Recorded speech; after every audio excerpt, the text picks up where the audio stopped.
Selamlar dostlar, hoş geldiniz. Yepyeni bir videoyla daha karşınızdayım. Bugün sizlerle A'dan Z'ye serisinde Minamoto'yu inceliyor olacağız. Şimdi dostlar, Minamoto ile ilgili çok fazla soru geliyor. Yani yetenek ağacı nasıl olmalı, işte komutana para harcayalım mı, gerekli mi, gereksiz mi, ne olur, ne yapmamız gerekiyor şeklinde çok fazla insanların bir merak konusu var. Öncelikle Minamoto kimler için uygun? Neden alınıyor? Ne oluyor? Ne bitiyor? Şimdi paranız varsa hangi birim olduğunuzun bir önemi yok. Sonuçta bu bir efsanevi komutan, satın almanız sizin için iyi. Çünkü oyunun erken safhasında gerçekten çok güzel işler yapıyorsunuz. Hani barbar kalelerinde asla birinci KVK'da zorlanmıyorsunuz. İkinci KVK'da da rallilerini açıyorsunuz. İşte ilk KVK'da çok yüksek nuke hasarlar çıkardığınız için rakibi dağıtıyorsunuz. Bir tek Richard'da burnunuz ötmüyor. Onun dışındaki herkesi dövüyorsunuz. Bayağı keyifli bir oyun deneyimi sağlıyor size ilk zamanlar için. Gayet eğlenceli bir komutan. Ama işte bütçeniz varsa, yani bir insan oyuna az para harcayacaksa ve bu komutanı harcadığından sonra işte cevher tedariği alamayacaksa, büyüme sermayesi alamayacaksa veya işte süvaridir, günlük sandıklarla cağa kasıyordur yavaştan, onu kasamayacaksa gidip de Minamoto'ya yatırıp cevherden olması doğru bir şey değil. Çünkü cevherle Cengiz'i kasabilirsiniz, VIP'nizi kasabilirsiniz, kalite seviyenizi kasabilirsiniz ama Minamoto'ya verdiğiniz zaman onlardan mahrum kalacaksınız. Yani bir kar zarar eğrisi olmalı. Eğer bütçeniz hepsini yapmaya yetiyorsa tabii ki Minamoto almalısınız. Minamoto'ya almaya yetecek bir bütçeniz varsa biriminiz fark etmeksizin alabilirsiniz. Ama bu süvari bir komutan olduğu için süvariler üzerinde duracağız bu konularda. Şimdi dostlar, Minamoto oyunun ilk başında direkt VIP seviyenizi kasarken temin edip fullleyebileceğiniz bir komutan. Bu yüzden de Saladin gibi, Cengiz gibi ilk elde edebileceğiniz, kasabileceğiniz birinci komutan olabilecek süvari komutanları 5. 6. ayınızda geleceğini düşünerek bu komutanı bütçeniz varsa almalısınız. Çünkü 5-6 ay gibi bir süre efsanevi komutan olmadan süvari oynamak zorunda kalacaksınız. Bu da hani birazcık size yavan gelecek. Tad alamayacaksınız o dönemlerde. Ha, sıkıntı olur mu? Olmaz. Free to play'in hani ne yapması gerekiyor? Minamoto'suz yaşayamaz mı? Yaşar canım, niye yaşayamasın? 5-6 ay sabreder, kafa biriktirir, hesabı için yatırımlar yapar, gelişimine odaklanır. Çok fazla savaşta işi olmaz. Yaşar. Ama bir low spender'ın üstüyseniz veya işte low spender olarak Minamoto'ya bütçeniz yetiyorsa bunu almanız sizin için uygun. Çünkü oyunun erken safhasında çok yüksek hasarıyla oyunu domine edecek ve ilerleyen aşamada da yani gerektiğinde ikinci komutan, gerektiğinde de işte hızlı hareket ederek birilerini patlatıp geri kaçacağınız şekilde kullanabilirsiniz. Çünkü Minamoto'yu belirli bir yerden sonra alanda insanların hani o parayı verdikten sonra şikayetçi olmasının sebebi Minamoto görüldüğü anda Minamoto'ya vuruluyor.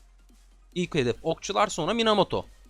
Bu yüzden de insanlar belirli oranda oyun deneyimi keyifleri düştüğü için rahatsız oluyorlar. Minamoto çöp gibi bir algıya kapılıyorlar. Aslında Minamoto çöp değil. Nuke hasarı çok yüksek, çok güzel bir komutan ve oyunun ilk zamanlarında size fazlasını veren bir komutan. Yani Minamoto'yu temin ettiğiniz dönemde Minamoto'ya kafa tutabilen komutan sayısına bakıyorsunuz. Bir Richard var zaten. Bir de Richard zaten o dönemde oyunun en domine eden karakteri olduğu için Richard var.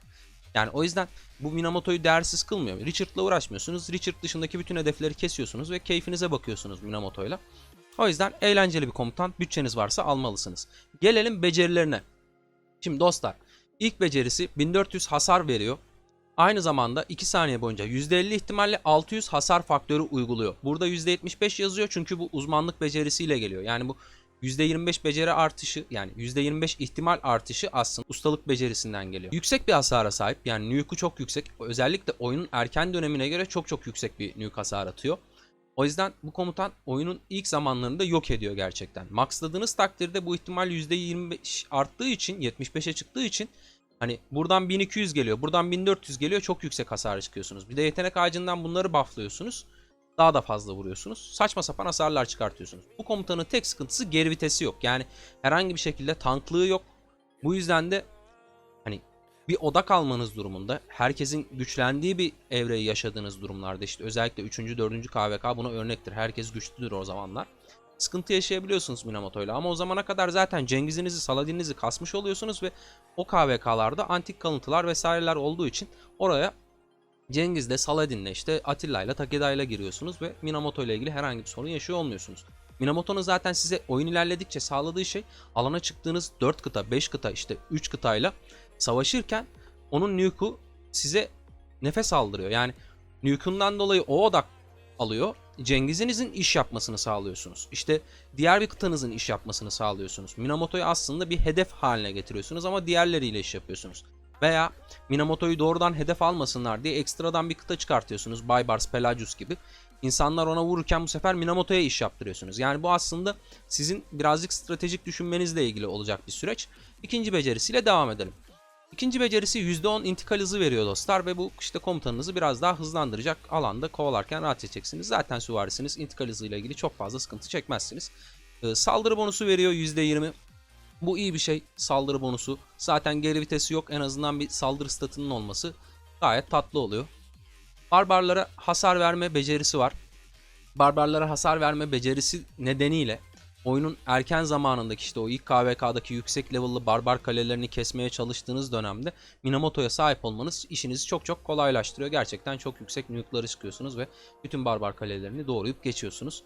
Bu da gayet keyifli bir özellik.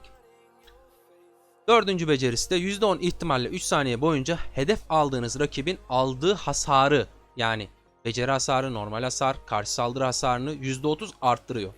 5 saniyede bir tetikleniyor. Buna bir tabii ki sınırlama getirmeleri iyi ama bu özellik gerçekten çok yüksek bir hasar sağlıyor size. Yani birden fazla kıtayla çıktığınızda işte bu oyunun ileriki döneminde, özellikle işte bu Mauryaları falan aldığınız döneminde Minamoto'yu kullanırken işte 5 kıtanızda, 4 kıtanızda, 3 kıtanızda bir hedefe odaklandığınızda Minamoto'nun bu özelliği devreye girdiği anda o kıta yok olacak. Atilla'nın normal saldırı karşı saldırı hasarından %30 fazla alırken bir yandan da Cengiz'in işte o yok edici hasarından fazla alacak. Minamoto'dan fazla alacak. Odaklandığınızı yok edeceksiniz. Minamoto'nun bu özelliği sayesinde gerçekten güzel hasarlar çıkartıyor olacaksınız odaklandığınız hedeflere. %10 ihtimalli becerilere ihtimal var diye kötü gözle bakan insanlar var. Hani gerçekten çok fazla tetikleniyor. Yani bu %10 ihtimal diye işte küçümsemeyin. Gerçekten çok yüksek ihtimalle denk geliyor. Yani o %10 yazdığına bakmayın. Savaşın içerisinde çok çok karşınıza çıkıyor bu olay. Burada zaten söylemiştik ilk becerisini okurken.